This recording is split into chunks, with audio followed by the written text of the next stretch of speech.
दुश्मन खे कॾहिं बि कमज़ोर न सम्झो। इहो हिकिड़ी मशहूरु चवणी आहे ऐं इहो ग़ालिबन तव्हां काफ़ी दफ़ा ॿुधी बि हूंदी। इन साॻी शइ जो प्रैक्टिकल डेमोन्स्ट्रेशन असांजे साम्हूं अमली मुज़ाहिरो जेको 2 हफ़्ता पहिरियों इंडिया पाकिस्तान जी जंग हुई उन में असांखे नज़र आयो।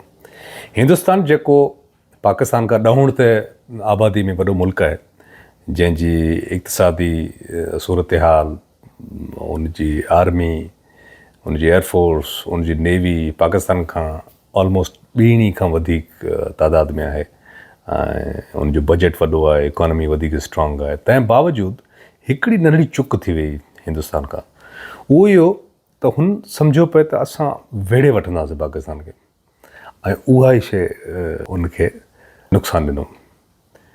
चाइनीज़ फिलोसफर सुनज़ू जो चवणु आहे त जॾहिं तव्हां ताक़तवर हुजो त पंहिंजे पाण खे कमज़ोर ज़ाहिर कयो ऐं जॾहिं तव्हां कमज़ोर हुजो त पंहिंजे पाण खे ताक़तवर ज़ाहिर कयो। हिंदुस्तान तोड़े जो हिकिड़ो मज़बूत मुल्क आहे जंहिंजी एयरफोर्स आर्मी मज़बूत आहे, पर हुन पंहिंजे पाण खे मज़बूत ई ॾेखारियो ऐं पंहिंजे दुश्मन खे हुन कमज़ोर सम्झो।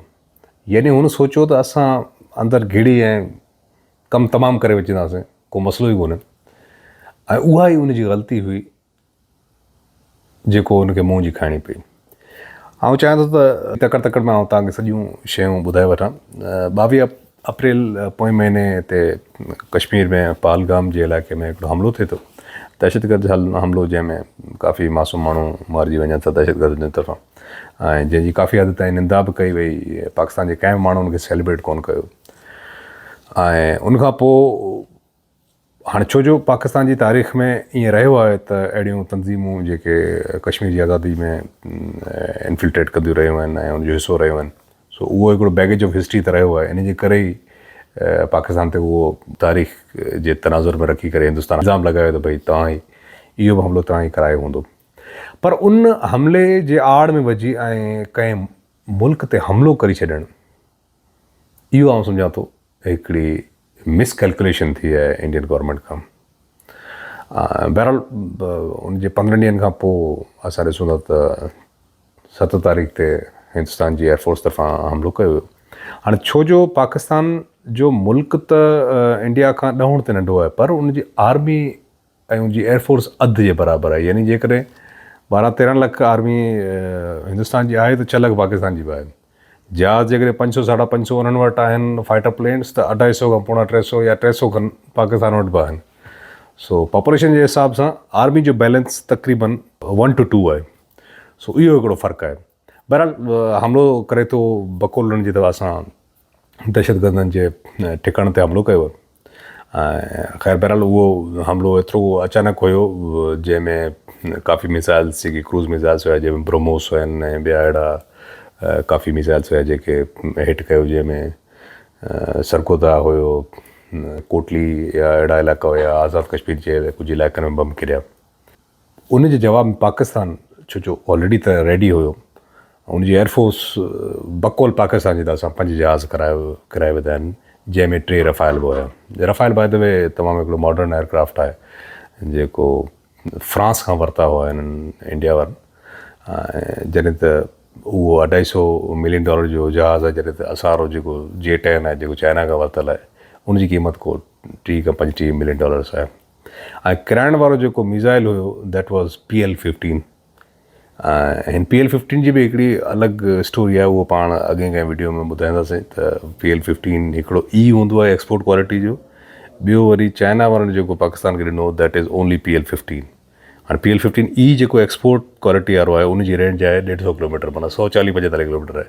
जॾहिं त जेको ख़ाली PL-15 आहे ओरिजिनल जेको जेन्युइन क़ाबिली माल जेको ओरिजिनल चाइना पाण इस्तेमालु कंदी आहे उनजी एयरफोर्स, उनजी रेंज आहे 300 किलोमीटर। हाणे इहो PVR टेक्नोलॉजी आहे, छो जो पुराणे ज़माने में जहाज़ बाक़ाइदा गोलियूं हणी हिक ॿिए खे किराईंदा हुया डॉग फाइट में। उनखां पोइ वरी लॉक मिसाइल आहे जेको तव्हां ग़ालिबन उनमें वीडियो गेम्स में ॾिठो हूंदो त भई विजुअल रेंज में साम्हूं तव्हांखे जहाज़ नज़र अचे थो, उनखे टारगेट लॉक कंदा ऐं पोइ मिसाइल वेंदो आहे उनखे तबाह कंदो। हाणे जेको नई टेक्नोलॉजी आहे दैट इज़ BVR टेक्नोलॉजी, मतिलबु बियॉन्ड विजुअल रेंज। यानी तव्हांखे जहाज़ नज़र न पियो अचे, यानी तव्हां ॾिसी न पिया सघो उनखे, पर रेडार जे थ्रू उनखे लॉक करे तबाह कंदा।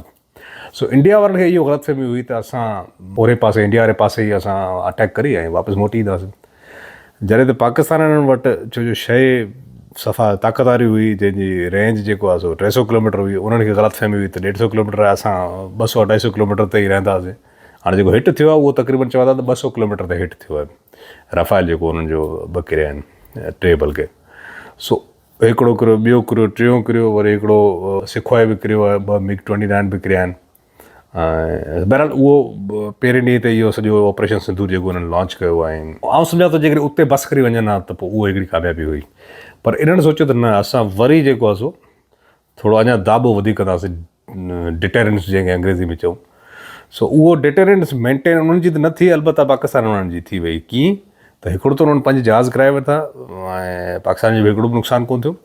ॿियो वरी जॾहिं उन्हनि ॿिए ॾींहुं ड्रोन्स मोकिलिया पाकिस्तान में, जंहिंमें ग़ालिबन काफ़ी ड्रोन्स इसराइल जा बि हुया, उहो बि पाकिस्तानी फोर्सिस जेको आहे ॿिनि तरीक़नि खां किराए वठिया। हिकिड़ो त सॉफ्ट किल जेको सॉफ्टवेयर जे थ्रू हैक करी ऐं किराए पियो आहे, ॿियो वरी हार्ड किल जंहिंमें अटैक कबो आहे, पोइ वरी उन में तव्हांजी लोकेशन बि ख़बर पइजी वञे त किथां खां हिट थियो।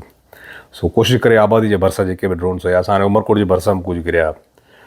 सो उहो थियो ॿिए ॾींहुं। टे ॾींहुं वरी हाणे मां उन्हनि जी ग़लतफ़हमी ॾिसो न, हालांकि ओसी ते जेकॾहिं बस करे वेही रहंदा थोरो घणो नुक़सानु ज़रूरु थियो, ठीकु आहे, जहाज़ वहाज़ किरिया, पर तॾहिं बि हिकिड़ो माना ऑपरेशन सिंदूर जे नाले सां उन्हनि इहो चयो भई असां ठीकु आहे हिकिड़ो बदिलो वठी छॾियोसीं। त पोइ उहो आउं सम्झां त इंडिया जी फतह हुई। इंडिया जेको ग़लती कई उहो इहो त 9 जी शाम जो ऐं 10 जी राति जो मई जो इन्हनि ॿियो हिकिड़ो अटैक करे छॾियो, जेको पाकिस्तान जे एयरफोर्सिस जे एयर बेसिस ते हुयो, जंहिंमें नूर ख़ान एयरबेस जेको हुयो उहो क़ाबिल ज़िक्र आहे। उते जॾहिं हिननि हमिलो कयो, उनखां अलावा ॿिया बि कुझु भरपासे जा एयरपोर्ट्स आहे उन्हनि ते बि हिननि हमिलो कयो। जॾहिं मिलिट्री इंस्टॉलेशन्स ते हमिलो कयो त पोइ पाकिस्तान जवाबी कार्रवाई जो फ़ैसिलो कयो। ऐं आउं त ख़ैर कैनेडा में हुउसि, मूं वटि शाम थी, तव्हां वटि ग़ालिबन राति जा असुर जा मुंहिंजे ख़्याल सां 3:30 या 4:15 बजे ताईं DGI SPR साहिब जी आई प्रेस कॉन्फ्रेंस त भई तव्हां जेको कयोसि तव्हांखे फबियो, हाणे now wait for our response. सो उहो हिकिड़ो माना हिकिड़ी जज़्बाती क़िस्म जी हुनजी कैफ़ियत हुई। बहरहाल Now you just wait for our response. Allahu Akbar!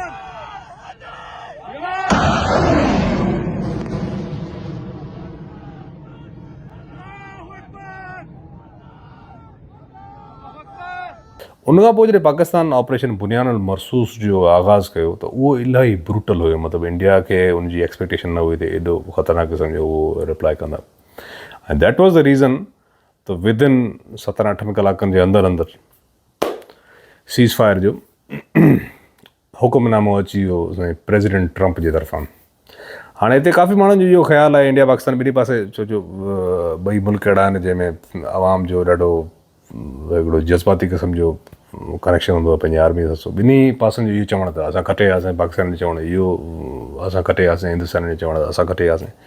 पर जेकॾहिं न्यूट्रल असेसमेंट कई वञे त थोरो तव्हां पंहिंजी दिलि ते हथु रखी ॿुधायो त भई हिकिड़ो वॾो अमीर माण्हू कंहिं ग़रीब माण्हू खे चंबो हणे त पोइ उहो त ठीकु आहे, हलो ठहियो, हिकिड़ो धकु लॻी वियो।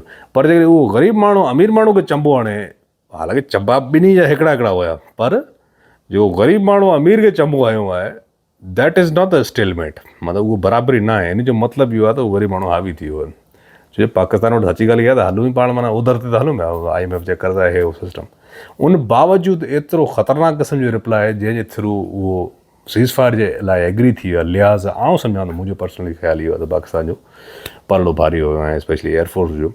छो जो पाकिस्तान जी एयरफोर्स जो रिकॉर्ड जेकॾहिं पाण ॾिसूं त उन अॻे बि अहिड़े क़िस्म जा शॉकिंग रिस्पॉन्स ॾिना। पोइ गुज़िरियल दफ़े जेको झड़प थी 2019 में जॾहिं बि इंडिया वारनि जो जहाज़ किरी वियो, अभिनंदन वारो जेको वाक़ियो थियो, उहो अलॻि आहे। त पोइ वरी हुनखे साईं जिन खे हुते वॾो हिकिड़ो एतमाम कयो वियो त भई हीरो वारी ट्रीटमेंट, हालांकि उहो बुछड़ो ते ज़लील थी किरियो।